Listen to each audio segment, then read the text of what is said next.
As I mentioned at the beginning of Mass, we're celebrating today the Immaculate Conception. This is the idea that Mary was conceived and began her life and lived her life without sin. Not because of her own particular greatness, but because God wanted to preserve her beforehand, to make her ready to carry Jesus, to be the mother of Jesus in that way and bring him into this world.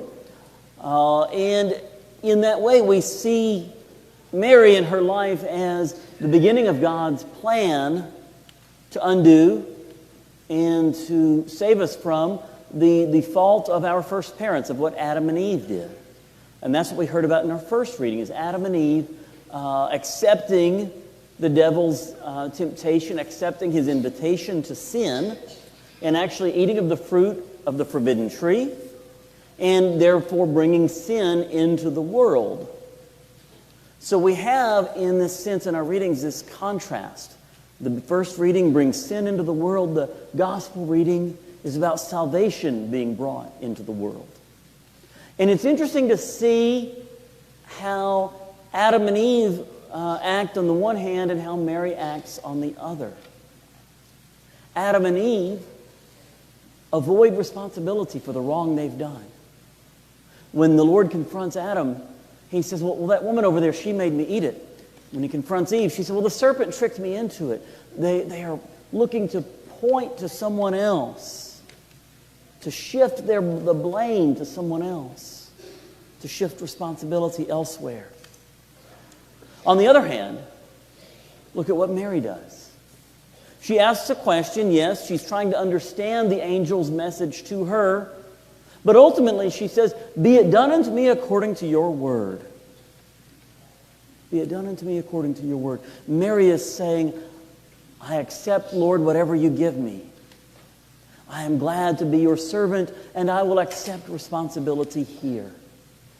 And in so many ways, this contrast of our readings today is also the contrast in our own lives between seeking to do good, which means accepting God's will, accepting responsibility as well, or choosing evil, which often means pointing the finger elsewhere, shifting responsibility, trying to shift the blame, to say, oh, it was someone else. I was tricked into it, whatever the particular shift might be there. And so we look at our own lives and say, how do we look at our actions and say, where am I happy to say, yes, I am responsible for that. I did that. And we nurture and build up those kinds of actions.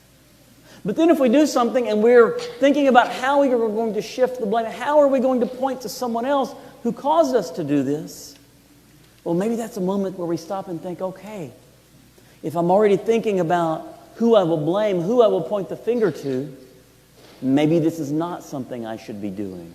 Maybe there's a different course of action that is needed here. And so in that way we have, again, this contrast between the good and the evil, between the good decisions and the bad decisions that we might make in life. The good decisions, those that we are ready to say, yes, I accept that. I will take that on, Lord. I will accept that responsibility. And the bad decisions, often being those where we're looking to blame someone else, looking to shift that responsibility, to point that finger.